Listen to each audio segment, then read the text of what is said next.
So, Jeff, you said we're looking for some kind of flower here by Beaver Lake in Derry, New Hampshire? We are. Some call it a jack-in-the-pulpit flower because as it starts to bloom, this large, glossy green leaf with crimson streaks rises above the central stigma, and it's kind of encircled by the bottom part of the leaf. So it almost looks like a person standing at some kind of church pulpit with the angled board above the head to project the preacher's voice.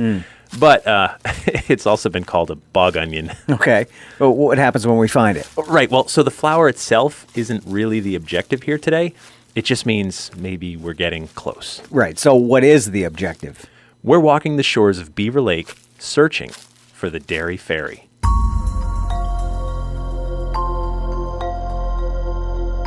I'm Jeff Belanger, and welcome to episode 179 of the New England Legends podcast. If you give us about 10 minutes, we'll give you something strange to talk about today. And I'm Ray Auger. Derry, New Hampshire is our next stop on our journey to chronicle every legend in New England one story at a time.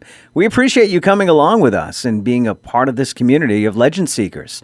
We'd love it when you share our podcast with a friend or two, and please consider posting a review for us on Apple Podcasts. It takes just a couple minutes, and it really helps others find us. The more people in our community, the more story leads that get shared. We love this grassroots, crowdsourced feel. And you know what else we love, Ray? What's that? Our sponsor, Yes. Nuwadi Herbals. For weeks now, you've been hearing us tell you about their Native American-inspired products, herbal remedies from Mother Earth. It's been great having so many of their products around the house, Jeff. Yeah, sure. I've noticed myself reaching for different teas during different times of the day. I mean, like, for example, at night, I love ending my day with the cloud walking tea. Sure. I let it steep for 4 to 5 minutes and then let it melt the day away. My daughter's favorite tea is their Strawberry Moon. Ooh. She likes to add just a little bit of sugar, and it's like this sweet treat. Like so many kids, she's doing remote schooling right now, so she drinks her tea out of my human skull mug in the morning during her virtual classes. So her teacher gets to see it on camera. I'm so proud. Well, she is your daughter. Yeah. Hey, legendary listeners, please support the people who are supporting us. You guys get 20% off your order when you use the promo code LEGENDS20 at checkout. Visit NuwadiHerbals.com. That's NUWATI Herbals with an S.com. Okay, Ray, are you ready to search for the Derry Fairy? Okay. I know we've looked for some weird stuff over the years. We have, yeah. But fairies? I mean, we're at the fairy portion of our quest now?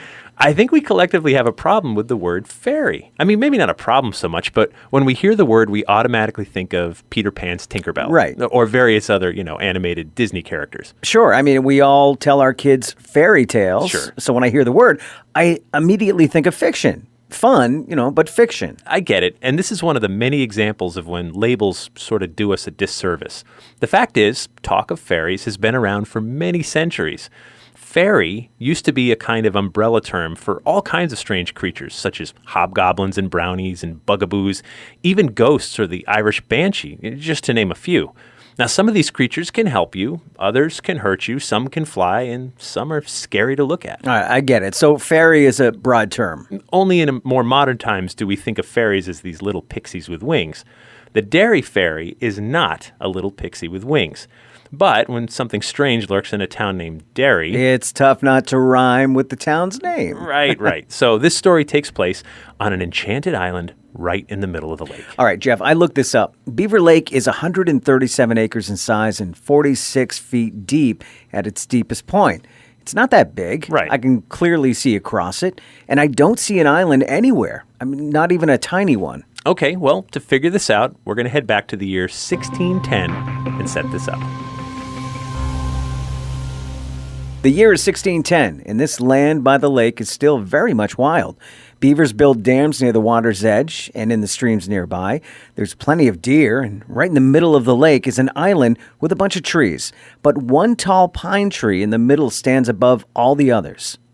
One afternoon, Tsienneto arrives on the shores of the big lake. Now, Tsienneto is a great hunter, a great magician. He's well-traveled and new to the waters of this region. Though his skiff is battered and beat up, Tsienneto paddles out to the Isle of Great Enchantment. Once he reaches the island, he builds a lodge from some of the nearby trees. And then he rests. The Pawtucket people quickly realize there's a stranger in the midst. They approach the lake. They can see Tsienneto out there on the island. but they know the island is enchanted, so they don't dare go out there. Still, they view this strange man as a threat, so they decide to set up an ambush. When night falls, they head up to the hills a short distance from the northeastern side of the lake, and they wait. It's almost dawn when Tsienneto sneaks up the hill looking for game. And that's when the Pawtucket jump out and grab him. Tsienneto is brought before the Pawtucket Council of Chiefs. And there, the strange foreign man Tsienneto begins to prophesize a horrible misfortune that's coming to this land of the beaver.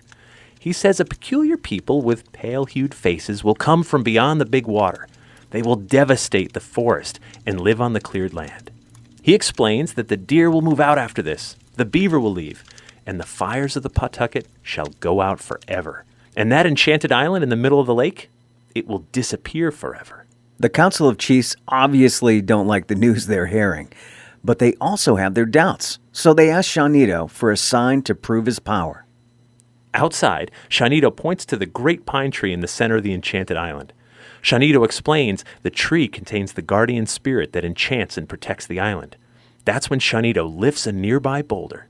He leans back, then throws the boulder at the island. The Pawtucket stand in awe as the boulder flies over the water of the lake toward the island, striking the tree near the trunk and knocking the great pine to the ground. But the boulder continues to fly straight through the trunk and clear across the lake to the far shore where it settles. The Pawtucket are convinced. They let Tsienneto go free. No longer enchanted, the island disappears after the next storm. And that brings us back to today. Of course, we know what happens next. Europeans soon arrive by the boatload and slowly take over the land. And today, if you look out on the lake, you can see there's no island out there. No, there isn't. And it turns out the boulder Tsienneto threw is still there. Well, sort of. It was called Point Rock and could be seen when the lake waters were low. Since the dam was built here, that doesn't happen very often anymore. Our source for this legend dates back to 1907 when Robert N. Richardson wrote the story down in an essay called Tsienneto, A Legend of Beaver Lake. Now, in his story, Robert is admiring a jack-in-the-pulpit flower when he lays down to take a nap. And when he wakes up, he's eye to eye with a gray wood nymph who tells him the story of Tsienneto. Now, there's another entirely different version of Tsienneto as well. And this one comes from the 1945 book called New Hampshire Folktales that contains an essay written by Mrs. J.G. McMurphy. In McMurphy's telling of the story, Tsienneto is a fairy queen. Yes, a queen, as in female, Okay. who lives on Beaver Lake. McMurphy claims the fairy is known by the local natives people as Neato, short for Tsienneto, a fairy that helps those in distress. In this version, the year is 1697 when Indians kidnap Hannah Dustin and her children in Haverhill, Massachusetts. The prisoners are taken north to a camp on the shores of Beaver Lake. Neato visits Hannah Dustin to help her. The fairy of the lake puts a spell on all of the Indians so Hannah can get free and kill all of them in their sleep, then save her children. This version of the story is odd. I mean, why would Tsienneto help the invading colonists to kill all of the native people who were here first? The implication is that, I guess, supernatural beings recognize right and wrong and, of course, help the good Christian captives. It's worth noting that McMurphy was the wife of an Episcopal minister. McMurphy's version of the tale also made it to the May 21st, 1961 Boston Globe newspaper. The article recounts Tsienneto's story and reminds readers that Tsienneto protects local people, then goes on to speculate that maybe Tsienneto helped get America's first astronaut, Alan Shepard, back home safely. Oh, that's right. Right. Shepard was a Derry native and became the first American in space just 16 days before this article was published. I love that Tsienneto became a protector spirit. And there must be something to Tsienneto because driving up here, we drove along Tsienneto Road to get to the lake. Yeah, we did. But now I'm wondering, is the Derry Fairy Tsienneto or that gray wood nymph? Well, I'd be thrilled to find either one. But no matter what, we have the road, we have the lake, we have the boulder, and clearly there's no island out there anymore. I can't help but wonder if the Derry Fairy is here to warn us or protect us. As with anything, Jeff, it depends on your perspective, right? Yeah, right. If you don't already subscribe to our podcast, do it because it's free and we'll share a strange news story from New England with you every week. And if you want to become even more involved, please join our Patreon patrons. For just $3 per month, these legendary listeners get early access to new episodes, plus bonus episodes and content that no one else gets to hear. Just head over to patreon.com/New England Legends to sign up. We'd like to thank our sponsor, Nuwadi Herbals, and our theme music is by John Judd. Until next time, remember, the bizarre is closer than you think.